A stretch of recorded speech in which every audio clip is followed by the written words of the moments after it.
Hey, everybody. Let's dive into something we all deal with, like just those small actions and routines that we do almost without thinking, Yeah, right? absolutely. Things like, just brushing your teeth, Yeah. or even as complex as like how you get ready in the morning or your commute to work. Yeah. Those are habits. Yeah. And they're so fascinating because they really shape a lot of our lives, Right. for good or for bad. They do. They really do. It's amazing how our brains can turn those repeated actions into just these ingrained routines. It's Right. like putting your mind on autopilot sometimes. Yeah, for sure. But what's actually happening in our brains, when a habit forms? Right. Like, what's the science behind all of this? Well, at its core, a habit is really just an automatic behavior. It's something that's ingrained through repetition. Yeah. And to really understand how they form, I think we have to understand what's called the habit loop. Okay, the habit loop. I like it. Break it down for us. All right, so it's a three-part cycle, but the Mhm. first part is the cue, and that's really like the trigger. It's what starts the whole process in motion. And this could be something you see like your running shoes by the door, Mm-hmm. or it could even be an internal feeling like that mid-afternoon energy slump. Okay, so the cue is what gets everything started. Mm-hmm. Then what? Right. So next comes the routine, Uh-huh. which is the actual behavior, the action that you take. So if the cue is seeing your running shoes, Okay. the routine might be to put them on and go for a jog. Right. Or if it's that afternoon slump, Yeah. maybe you reach for a sugary snack or something. Yeah. That makes sense. So then why do some of these routines become, like really deeply ingrained habits Right. and then others kind of just fade away? What makes certain habits stick? That's where the third part of the loop comes in. Okay. It's called the reward. And this is Mhm. that positive reinforcement Yeah. that comes after the routine. And that's what makes your brain crave to do it again. Uh-huh. So it could be that feeling of accomplishment after a workout or that little dopamine rush you get when you check social media. Or even just the temporary stress relief you get from that sugary snack. Like that reward is what makes it all come together. Exactly. So it's the cue, the routine, and then that urge to do it again because it felt good. Mm-hmm. Our brains are like wired to seek out those rewarding feelings, They are. which explains why it's like so hard to break a bad habit, even when we know it's not good for us. Exactly. And the more we repeat a habit loop, Yeah. the stronger those neural pathways become in our brains. Uh-huh. And that makes the behavior more and more automatic. Yeah. This is so fascinating.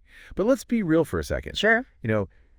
Forming new habits or even breaking old ones, Yeah. it's rarely easy. Right. It's definitely not a walk in the park. Like we've all been there. We have. Yeah. Starting strong with a new goal and then fizzling out after a few days? Yeah, Happens all the time. definitely. It's a common misconception that it takes a specific amount of time to form a new habit, Uh-huh. like 21 days or something like that. Right. But in reality, the time it actually takes can vary so much. Yeah. Anywhere from a few weeks to even months. It Yeah. really depends on a lot of factors. Interesting. So if it's not just about time, Hmm. then what else affects how easily a habit forms? Well, one of the biggest factors is really just the complexity of the habit itself. Okay. So like trying to completely overhaul your entire diet overnight, Oh, yeah. that's going to be a lot harder than just trying to add a glass of water to your morning routine. Right. Think of it this way, like quitting smoking, that's like climbing a mountain. Oh, wow. But just drinking more water, that's like just a gentle stroll in the park. I like that analogy. That's a good one. Yeah. So starting small is probably a good strategy then. It is. It really is. Yeah. And for me, I finally got into the habit of meditating regularly, but I only started by doing it for just 1 minute a day. Wow. That's great. And then you build up from there. That's a perfect example. Starting small like that Yeah. makes it so much easier to be consistent. Which is really crucial in those early stages of habit formation. Totally. Mm. So baby steps are key. Mm. But what are some other strategies we can use to make those positive changes stick? Right. Because there's got to be more to it than just willpower, right? Oh, there definitely is. Okay. A lot of other factors come into play, Like, well, from your mindset to even just your environment. now this is where it gets interesting. Tell me more. Well, one really powerful technique is called habit stacking. Habit stacking. Yeah. Okay. And this basically means you're linking a new habit to an existing habit that you already have. Okay. So let's say you already have a solid habit of making a cup of coffee every morning. Got it. You could stack a new habit on top of that, like maybe stretching Mhm. or listening to a podcast Right. right after you pour that coffee. So you're using an existing habit as like the trigger for the new one. Exactly. I will- And because that first action is already automatic, Yeah. it makes it so much easier to remember and follow through with that new one. So it's like building this chain of like positive actions. It is. It is. I love it. This is giving me so many ideas. Yeah. I could try pairing a short walk with my afternoon tea break. That's a great one. Or maybe I'll start journaling for like 5 minutes after I brush my teeth at night. Perfect. The possibilities are kind of endless. They are. It's all about finding what works best for you and your lifestyle. Right. And remember, the more you repeat that habit loop, the stronger that neural pathway in your brain becomes. Yeah. Makes sense. Yeah. But it's not just about, stacking those habits. It's about looking at your environment too. Exactly. It What is. do you mean by that? Like how our surroundings affect our habits. Exactly. So the concept of environmental design suggests that we can shape our environment to actually make it easier to stick to the habits we want. Okay. It's about reducing friction and making that desired behavior the easiest option. So like if I'm trying to eat healthier, I should make sure that the fruits and veggies are front and center in my fridge. Yeah. And like the less healthy snacks are kind of hidden away. Yeah. Right out of sight, out of mind. Exactly. And the same thing applies to other habits, too. If you want to read more, keep a book on your bedside table. Right. If you're trying to exercise more, lay out your workout clothes the night before. Uh-huh. So by making those actions more convenient, Yeah. we're much more likely to do them. It's amazing how those little tweaks can have such a big impact. Right. It's like you're kind of like gently nudging yourself in the right direction. Exactly. So we've got starting small, Right. habit stacking, environmental design. Uh-huh. I'm starting to see how this all kind of works together to build like a framework for habit formation. Yeah. But isn't there like one more important element that helps make those positive changes stick?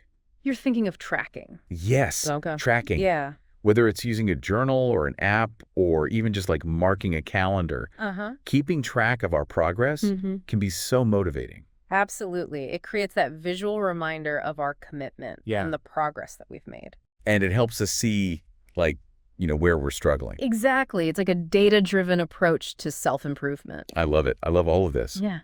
So we've got starting small. Yeah. We've got habit stacking, environmental design, and then tracking. Right. Those are great starting points They are. for creating lasting change. Absolutely. And remember, forming these lasting habits, Yeah. it's not just about willpower. It's really about understanding how our brains work Yeah. and then using that to our advantage. It's about creating systems that support our goals and set us up for success.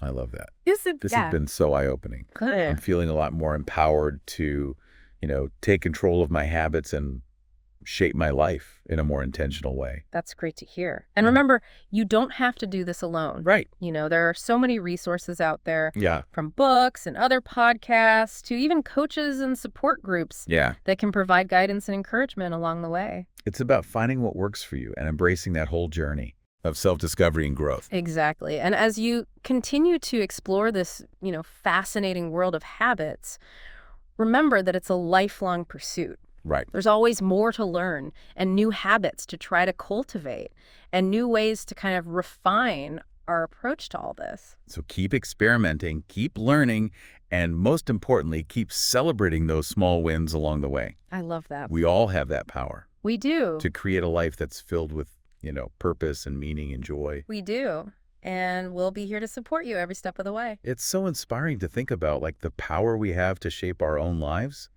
through, these small but consistent actions. It really is. Yeah. And as we wrap up our conversation today, I want to leave you with one final thought. I'm all ears. So we've talked a lot about the mechanics of habit formation. Yeah. The cues, the routines, the rewards. Right. But there's another layer to all this that's equally important. What's that? It's the why behind our habits. What are those deeper values and motivations and aspirations that are really driving our desire to change? Oh, that's a good point. Mm. It's not enough to just go through the motions. Right. We need to have like a purpose, You do. behind our actions. Exactly. When our habits are actually aligned with our core values, Yeah. they become more than just routines. They become expressions of who we are and what we stand for. So if someone's trying to form a new habit, Yeah. like let's say exercising regularly, Uh-huh. it's not enough to just say like, oh, I want to get in shape. Right. They need to ask themselves, why is that important to them? Exactly. Maybe they want to have more energy to play with their kids. Right. Or maybe they want to feel more confident in their own skin, whatever the reason is. Yeah. That deeper why will really fuel their motivation and help them stay committed when things get tough. It's like having a compass Yes. that guides our choices. Yeah. It keeps us on track. It is. And as you continue to explore this, fascinating world of habits, remember that it's a journey of self-discovery as much as it is about changing your behavior. Right. It's about understanding yourself better and then identifying what really matters to you Yeah. and then aligning your actions with those values. I love that. This has been such a good conversation. Good. I feel like I've learned so much about how habits work, Right. but also how they can empower us to live more fulfilling and meaningful lives. That's great to hear. And remember, you have everything you need to create that lasting positive change. Okay. You just need to take that first step. Right. And then just keep taking those small, consistent steps every day. And to all our listeners out there, we hope this conversation about habits has inspired you to kind of take charge of your own journey. Yeah. Remember, you have the power to shape your destiny one habit at a time. You do. Keep exploring, keep growing, and keep believing in that transformative power of habits. Until next time, stay curious, stay committed, and keep striving to become the best version of yourself.